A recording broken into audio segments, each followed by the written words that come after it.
Welcome student, Diploma Civil Second Year 4th semester.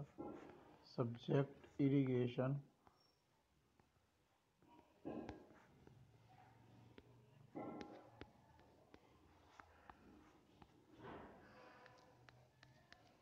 Subject Irrigation Engineering. तो irrigation engineering में हम आपको bells यानी कुएं के बारे में बताएंगे, क्योंकि इरिगेशन का एक बहुत बड़ा पार्ट कुएं भी रहे हैं। क्योंकि आज की तारीख में तो हम ट्यूबवेल या मोटर से पानी निकालते हैं, पहले ज़माने में हम बहुत ज़्यादा जो सिंचाई करते थे वो कुएं की हेल्प से ही करते थे। तो कुएं आज भी हम कुएं से सिंचाई करते हैं, मगर हमें समझना होगा कि कुएं किस किस टाइप के कुएं होते हैं। तो इन कुएं के बारे में हमें स्टडी करनी है। कुएं यानी कि बेल। वर्षा का जल और अन्य किसी भी माध्यम से भूमि पर आया हुआ जल रिसकर भौम जल में परिवर्तित हो जाता है। अगर कोई भी हमारे पास ग्राउंड वाटर है, चाहे वो पानी बारिश से आ रहा है या किसी भी सोर्स आ रहा है, तो वो बहते हुए हमारी ये पानी बह रहा है, ये पानी कहीं ना कहीं हमारी इस ज़मीन के नीचे रिसकर भौम जल में परिवर्तित हो जाता है। इस भौम जल को पुनः बाहर निकालने के लिए भूमि को छेदते हैं। भौम जल को पुनः बाहर निकालने के लिए भूमि को छेदते हैं, यानी कि भूमि में घोल करते हैं। भूमि में किए गए छेद को कुआं कहते हैं। अब जो भी पानी हमारा है, जो पानी ग्राउंड लेवल से नीचे की ओर चला गया, ग्राउंड में समा गया अंदर, तो उस पानी को ज़मीन में से निकालने के लिए हम क्या करते हैं, एक ट्यूबवेल खोदते हैं, एक छेद कर जिसको हम कुआं कहते हैं। लिफ्ट इरिगेशन के लिए कुआं ही सबसे बड़ा जल सोर्स है, जिससे पर्याप्त मात्रा में पानी उपलब्ध हो सकता है। लिफ्ट इरिगेशन का मतलब होता है कि हमारे पास कोई लेवल है, जैसे कोई ग्राउंड लेवल है, उस लेवल से हमने पानी नीचे से उठाया ऊपर की ओर, तो इस पानी को नीचे से ऊपर की उठाना ही हमारा लिफ्ट कहलाता है, लिफ्ट इरिगेशन। तो लिफ्ट इरिगेशन के लिए कुआं ही सबसे बड़ा जल सोर्स से पर्याप्त मात्रा में पानी उपलब्ध हो सकता है। कुएं 4 प्रकार के होते हैं। उथले कुएं यानी कि सैलो वेल, गहरे कुएं, डीप वेल, नलक्यूब, ट्यूबवेल और पताल तोड़ कुएं, आर्टिसन वेल। पताल तोड़ कुएं, आर्टिशियन वेल, नलक्यूब यानी कि ट्यूबवेल्स, डीप वेल्स और सैलो वेल।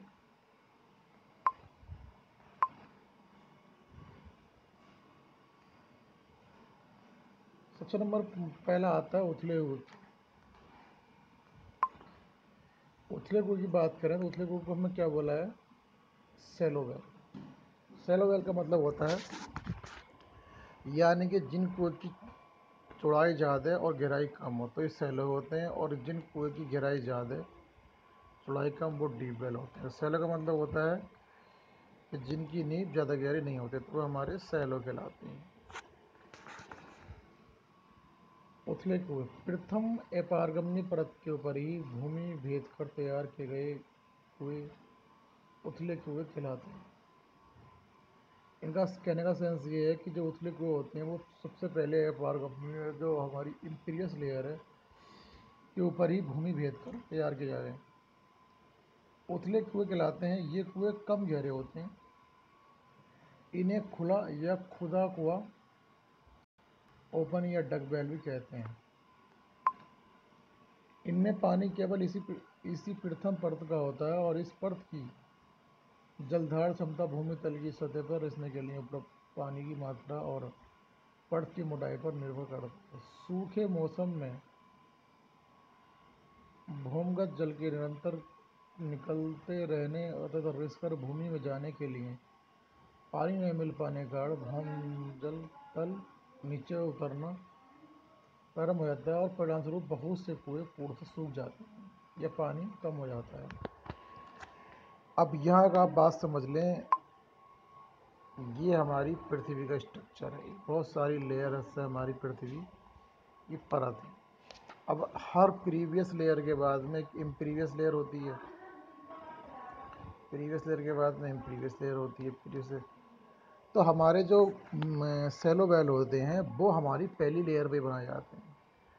अब बहुत सारा पानी रिस जाता है तो ये हमारे कुएं कभी कभी सूख भी जाते हैं। तो उथले कुएं में पानी कम हो जाता है और ये सूख भी जाते हैं। उथले कुएं की अधिकतम गहराई 20 मीटर तक। तो उथले कुएं की जो गहराई है वो 20 मीटर तक और व्यास 2 से 5 मीटर तक होता है। ये बहुत छोटे क्षेत्र की सिंचाई के लिए उपयुक्त होते हैं क्योंकि इनमें पानी का डिस्चार्ज कम होता है और ये कुएं 3 प्रकार से बनाए जाते हैं। तो उथले हुए कोई भी हम 20 मीटर तक की गहराई के लिए बनाते हैं, 20 मीटर तक की गहराई और 2 से 5 मीटर तक की चौड़ाई। हालांकि चौड़ाई देखो कम है यहाँ पे भी, 2 से 5 मीटर। आप ये समझना कि 20 मीटर की गहराई है तो गहराई ज़्यादा है, चौड़ाई कम है। कहने का सेंस ये है कि इसकी गहराई भी हमारी डीप वेल के मुकाबले बहुत कम है। तो 20 मीटर की गहराई है, 2 से 5 मीटर की चौड़ाई है, तो ये हमारे सैलो वेल के अंतर्गत आते हैं, उथले हुए कुएं कहलाते हैं क्योंकि इनकी गहराई हमारी कम है। उथले कुएं की अधिकतम गहराई 20 मीटर और व्यास 2 से 5 मीटर तक होता है। ये बहुत छोटे क्षेत्रों की सिंचाई के लिए उपयुक्त होते हैं और इनमें पानी का डिस्चार्ज कम होता है। तो उथले हुए कुएं कितने प्रकार के होते हैं? 3 प्रकार के होते हैं। नंबर 1 कच्चा कुआं, पक्का कुआं, मोटा कुआं। तीनों पर हम स्टडी करेंगे। कच्चा कुआं क्या होता है? सबसे पहले आता है हमारा कच्चा कुआं। कच्चा कुआं कम व्यास तथा कम गहराई का खोदा हुआ गड्ढा जिसकी आंतरिक परिधि मिट्टी की होती है, कच्चा कुआं कहलाता है। ये एक अस्थायी संरचना है जहाँ जो 2-3 वर्षों में हट जाता है, इससे कुआं सूखा गड्ढा रह जाता है। तो कच्चा कुआं क्या है? ये हमारे पास एक ग्राउंड लेवल है, इस ग्राउंड लेवल के नीचे उन्होंने गड्ढा किया है और यहाँ पे ही प्रीवियस लेयर हमें मिल गई है, तो यहाँ से पानी ऊपर की ओर निकालने लगते हैं। तो कच्चा कुआं 2-3 साल चलता है और 2-3 वर्षों में खुद ब खुद ये अपने आप भर जाता है। तो कच्चा कुआं कम व्यास का तथा कम गहराई का खोदा हुआ गड्ढा जिसकी आंतरिक परिधि मिट्टी की होती है। तो खाली सिर्फ उसे खोद देते हैं और इसकी जो परिधि होती है वो मिट्टी की होती है। इस पर ना हम कोई भी सीमेंट, कंक्रीट या ब्रिक्स नहीं लगाते हैं। तो कच्चा कुआं हमारा क्या होता है कि खुद ब खुद कुछ समय बाद ये कुआं अपने आप अट जाता है और एक गड्ढे के रूप में रह जाता है।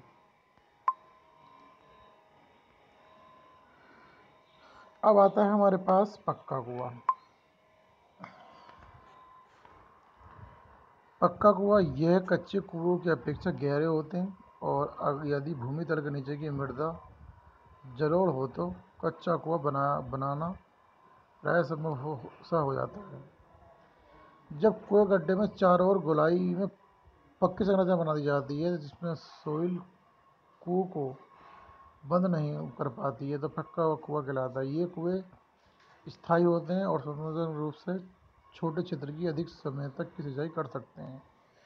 अब क्या करा है इन्होंने, जो कुआं बनाते हैं वो लगभग गोल बनाते हैं, इस टाइप से गोल स्ट्रक्चर बनाते हैं कुएं का। जब हम कुएं का गोल स्ट्रक्चर बनाएंगे इस तरीके से तो इसमें क्या होगा कि पक्का कुआं हमारा जो है ये हमारे पास ग्राउंड लेवल है, चिनाई के गोले हैं और भूम जल है, जलधारी परत, ईंट के रोड। तो बहुत सारे हमने इसके नीचे ईंट के रोड डाल रखे हैं और यहाँ पे इसको हमने पक्की तरीके से पक्का कर दिया है, यानी कि ईंटें लगा दी हैं। यहाँ पे ईंटें लगाने के बाद पक्का कुआं बना। पहले क्या करेंगे, गड्ढा खोदेंगे, गड्ढा खोदने के बाद गोलाई के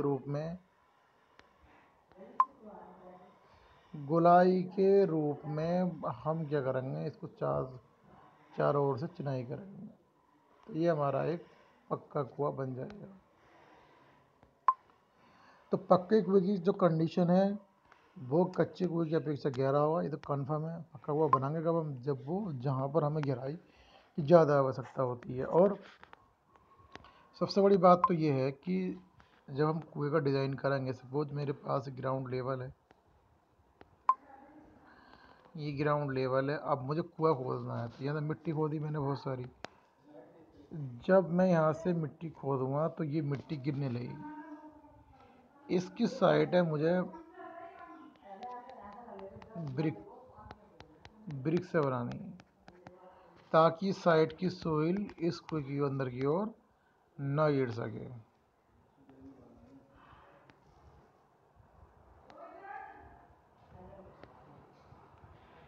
ताकि इसकी सोइल इसकी अंदर की ओर ना गिर सके। तो हमें ये अरेंजमेंट बहुत ज़्यादा करना है ताकि कोई सोइल कोई की ओर ना गिर सके। इसलिए क्या करते हैं, जब गहरा कुआं बनाते हैं तो उसकी चारों तरफ हम चिनाई करके और उसमें पत्थर भर देते हैं साइड में, ताकि ये इस कुएं के अंदर कोई मिट्टी से ये कुआं जाम ना हो।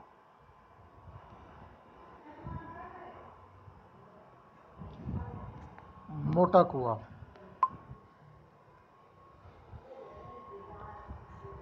सामान्यतः गंगा यमुना नदियों के मध्य के भाग, जिसे दोआब दोआब का मतलब था दो नदियों के बीच का क्षेत्र।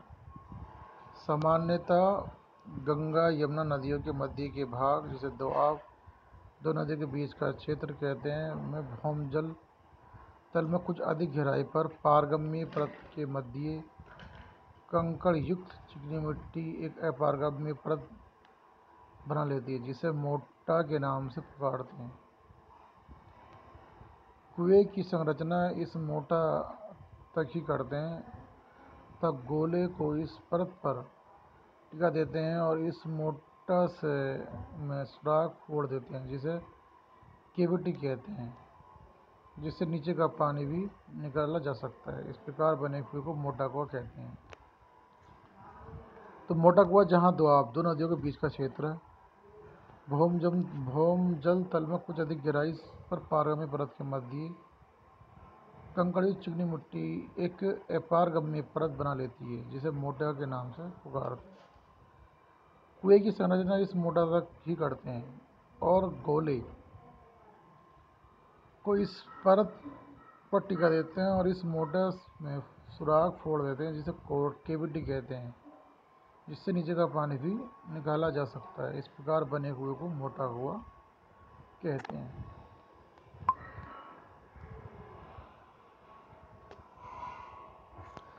तो मोटा कुएं में इन्होंने क्या किया है कि हमारे पास ये कोई ग्राउंड लेवल है, उन्होंने गाय बनाई है और मोटा कुआं जो हमारे पास दो नदियों के बीच का जो ये मोटा पार्ट था, ये हमने तोड़ा, और ये तोड़ेंगे तो नीचे से पानी आना शुरू हो जाएगा, क्योंकि ये हमारी अपारगम्य लेयर थी। इस अपारगम्य लेयर को जब हमने तोड़ा तो नीचे से पानी ऊपर की ओर आने लगा। तो ये हमारा मोटा कुआं है। अब बात करते हैं गहरे कुएं में। गहरे कुएं का मतलब होता है डीप वेल, यानी कि डीप वेल। गहरे कुएं एक से अधिक पारगम्य परत तथा न्यूनतम एक अपारगम्य परत को फोड़कर पानी प्राप्त करने के लिए खुदाई किया हुआ कुआं गहरा कुआं कहलाता है। एक से अधिक पारगम्य परत, तो गहरे कुएं वो होते हैं कि जिसको बनाने के लिए एक से अधिक पारगम्य परत और कम से कम एक अपारगम्य परत। पारगम्य परत वो होती है जिसके अंदर पानी होता है, और अपारगम्य परत वो होती है जिसके अंदर पानी नहीं होता। अब ये ग्रीन वाले को मान लो इसमें पानी है, इसको मान लो इसमें पानी नहीं है, इसको मान लो इसमें पानी है। तो ये हमारे पास प्रीवियस लेयर है, ये हमारे पास प्रीवियस लेयर है, और ये हमारे पास इम्प्रीवियस लेयर है, ये हमारे पास इम्प्रीवियस लेयर है। तो कहने का मतलब सिर्फ इतना है कि जहाँ पर हमारी प्रीवियस लेयर होती है और जहाँ इम्प्रीवियस लेयर होती है, तो बहुत सारी प्रीवियस लेयर को तोड़ने के बाद और एक हमारी कम से कम इम्प्रीवियस लेयर आ जाए, तो वहाँ पे हमारे डीप वेल का निर्माण होता है। इन्होंने बोला कि एक से अधिक पारगम्य परत और न्यूनतम एक या पारगम्य परत को छोड़कर पानी प्राप्त करने के लिए खुदाई क्या हुआ कुआं गहरा कुआं कहलाता है। कुएं के लिए खोदी गई विभिन्न पारगम्य परतों का पानी कुएं में आते रहने के कारण इस प्रकार के कुएं से अधिक मात्रा में पानी प्राप्त होता है। वास्तव में उथले कुएं और गहरे कुएं कोई गहराई के आधार पर निर्धारित नहीं होते, मगर पारगम्य परत किस संख्या पर निर्भर करता है। अब इन्होंने एक बात कही कि अगर हम खाली कुएं को गहरे कुएं और उथले कुएं के नाम से ही काउंट करें तो पॉसिबल नहीं है। हमने सपोज बहुत गहराई तक चलेगा और हमें कोई भी प्रीवियस लेयर नहीं मिली तो वो तो डीप वेल हो गया, प्रीवियस लेयर नहीं मिल पा रही। इन्होंने कहा यहाँ पे कि वास्तव में उथले कुएं तथा गहरे कुएं कुएं की गहराई के आधार पर निर्धारित नहीं होते हैं, परंतु पारगम्य परत की संख्या पर निर्भर करता है। बहुत से स्थानों पर प्रथम पारगम्य परत की गहराई अधिक होती है, किंतु कुछ स्थान ऐसे भी होते हैं कि कम गहराई में ही पारगम्य परत आ जाती है, जिन्हें बेहतर कुओं का निर्माण किया जाता है। भले ही गहराई कम हो, परंतु कई पारगम्य और अपारगम्य परतों को बेहतर कुएं का निर्माण किया गया, अतः गहरे कुएं ही कहलाएंगे, भले ही ऐसे स्थान के उथले कुएं की अपेक्षा गहरे कुएं की गहराई कम क्यों ना हो। अब यहाँ इन्होंने एक बात कह दी कि अगर हमारी इस सिंपल सी बात है कि भले ही गहराई कम हो तो कई पारगम्य और अपारगम्य परतों को बेहतर निर्माण किया गया है, तो वो गहरे कुएं ही कहलाएंगे। अगर आपने ऐसे बोला कि 20 मीटर की गहराई तक 20 मीटर की गहराई तक के कुएं हमारे क्या कहलाते हैं, वो सैलो वेल कहलाते हैं, उथले हुए कहलाते हैं। अगर हमने गहराई की और बहुत सारी लेयर्स हमारी कुछ कम गहराई पर ही प्रीवियस लेयर का इम्प्रीवियस लेयर आ गई, फिर प्रीवियस का इम्प्रीवियस, तो बहुत सारी प्रीवियस लेयर आ गई, तो वो हमारा डीप वेल कहलाएगा, भले ही वो हमारा उथले कुएं से कम गहराई क्यों ना हो। उथले कुएं का मतलब होता है कि जो हमें लेयर्स, यहाँ और पढ़ लीजिएगा, उथले हुए कुएं। उन्होंने यहाँ बोला था कि प्रथम अपारगम्य परत के ऊपर ही भूमि भेद कर तैयार किए गए कुएं उथले कुएं कहलाते हैं। अब क्या है, ये लेयर्स हैं, यानी कि जो भूमि स्ट्रक्चर है, हमारा अर्थ का जो स्ट्रक्चर है, ये हमारे पास लेयर है, बहुत सारी लेयर्स हैं। अब ये हमारी अपारगम्य लेयर थी, ये ग्राउंड लेवल है। अब इसको हमने जब काटा तो इस वाली लेयर में पानी था, इसमें पानी मिल गया तो हमने कुआं ही बना दिया। तो पहली लेयर को ही काटने के बाद अगर हमारी पारगम्य लेयर आ गई है तो वो हमारा उथला कुआं कहलाएगा। अब पहली लेयर जो प्रीवियस लेयर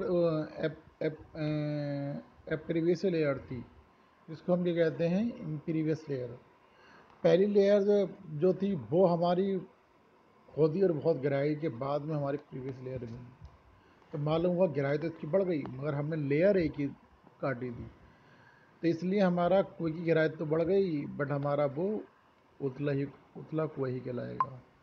इसलिए इन्होंने बोला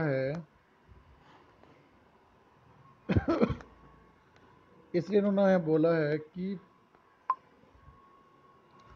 वास्तव में उथले कुएं और गहरे कुएं की गहराई के आधार पर निर्धारित नहीं होते, परंतु पारगम्य परत की संख्या पर निर्भर करता है। पारगम्य परत यानी कि जिस परत में पानी होता है। बहुत से स्थानों पर प्रथम पारगम्य परत की गहराई अधिक होती है। अब वो तो जगह की बात है, आप भी देखते होंगे कि कहीं कहीं पर पानी का वाटर लेवल एकदम मिल जाता है, जैसे कि और कुछ जगह पर नहीं मिलता है, तो हम सबमर्सिबल करते हैं। अब जैसे किसी शहर में सपोज मैं एग्जांपल दूं कि मुरादाबाद में अगर आप वाटर लेवल हो सकता है कि 2-3 लेयर के का वादी आ रहा है, कुछ जगह कानपुर है तो वहाँ और भी नीचे जा रहा है, पहाड़ी एरिया में पहुँच जाओ, ऐसे आप हिमाचल शिमला तो वहाँ वाटर लेवल और भी नीचे पहुँचता है। तो कहने का सेंस ये है कि हमारी जो प्रीवियस लेयर है तो वो हर जगह इक्वल नहीं होती हैं, अलग अलग एरियाज़ में अलग अलग तरीके से लेयर्स पाई जाती हैं। और जो गहरे कुएं और उथले कुएं हैं वो डिपेंड करते हैं हमारी प्रीवियस और इम्प्रीवियस लेयर पे। गहरे कुएं बहुत सारी प्रीवियस लेयरों को भेद कर बनाए जाते हैं और उथले कुएं पहली ही प्रीवियस लेयर पर बना दिया जाता है। तो वास्तव में उथले कुएं गहरे कुएं की गहराई के आधार पर निर्धारित नहीं होते, परंतु पारगम्य परत की संख्या पर निर्भर करते हैं। बहुत से स्थानों पर प्रथम पारगम्य परत की गहराई अधिक होती है, किंतु कुछ स्थान ऐसे भी होते हैं कि कम गहराई में ही कई पारगम्य परत आ जाती हैं, जिन्हें भेद कर कुएं का निर्माण किया जाता है। भले ही गहराई कम हो, परंतु कई पारगम्य तथा अपारगम्य परतों को भेद कर कूप का निर्माण किया गया है, ये गहरे कुएं कहलाएंगे। भले ही दूसरे स्थान पर उथले कुएं की अपेक्षा इस गहरे कुएं की गहराई कम क्यों न हो।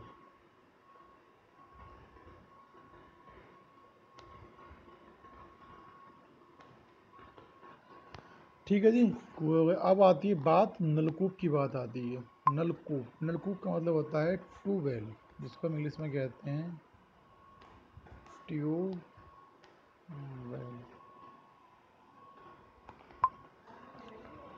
गहरे कुएं से लंबे पाइप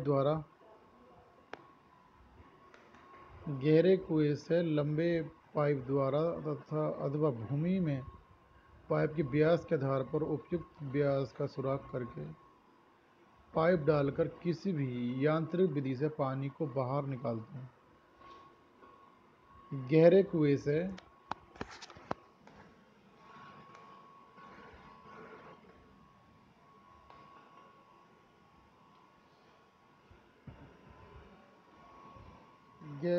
से लंबे पाइप द्वारा भूमि में पाइप के व्यास के आधार पर उपयुक्त व्यास का सुराख करके पाइप डालकर किसी भी मैकेनिकल विधि से पानी को बाहर निकालते हैं। इस संरचना को ट्यूबवेल कहते हैं। इसमें भी गहरे कुएं की भांति अपारगम्य परत तथा एक से अधिक पारगम्य परत भेदी जाती हैं। पारगम्य परत की सीध में छिद्रक पाइप, जिन्हें स्टैंडर कहते हैं, लगाते हैं, जिससे पाइप में प्रत्येक पारगम्य परत का पानी आ सके। साधारण कुएं की तुलना में नलकूप से पानी का डिस्चार्ज कई गुना अधिक प्राप्त होता है। तो नलकूप से जो है पानी हम बहुत ज़्यादा निकाल सकते हैं और इसके अंदर एक मैकेनिकल डिवाइस भी लगा लेते हैं। अब ये कह रहे हैं ट्यूबवेल जो होते हैं, जब हम किसी ग्राउंड में नीचे की ओर बहुत गहराई तक जाते हैं तो यहाँ पे हमारी बहुत सारी लेयर्स मिलती हैं। तो कुछ हमारी लेयर्स वो होती हैं, जैसे हमारे पास ये लेयर इम्प्रीवियस लेयर है, इसमें पानी नहीं है, तो ये हमारे पास इसमें पानी नहीं है इस लेयर में। और ये लेयर हमारे पास ग्रीन वाली है, इसके अंदर हमारे पास पानी है। तो हम इतने वाले भाग में एक स्टेनर लगा देते हैं, इसमें भी हमारे पास पानी है। तो ट्यूबवेल में बहुत ज़्यादा हमारी प्रीवियस लेयर होती हैं और जो पाइप डालते हैं, इस पाइप में हम बीच में हम स्ट्रेनर लगा देते हैं और स्ट्रेनर से ट्यूबवेल से पानी हम ऊपर की ओर निकालते हैं। पानी हम ऊपर की ओर निकालते हैं तो ये पानी कुएं की अपेक्षा ज़्यादा डिस्चार्ज कर सकता है।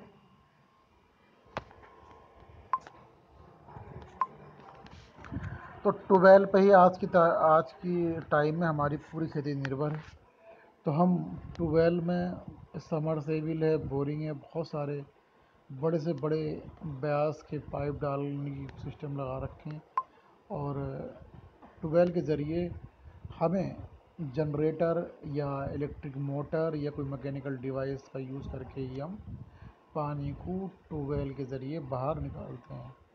तो नलकूप के ज़रिए आज की तारीख में हम ज़्यादातर क्षेत्रों को की सिंचाई कर पा रहे हैं और अपनी फसलों को जहां हमारा मन होता है वहां ट्यूबवेल बनाकर और अपनी मैकेनिकल डिवाइस लगाकर पानी को ज़मीन से निकालकर खेती के लिए यूज़ करते हैं। थैंक यू क्लास, इस लेक्चर में इतना ही।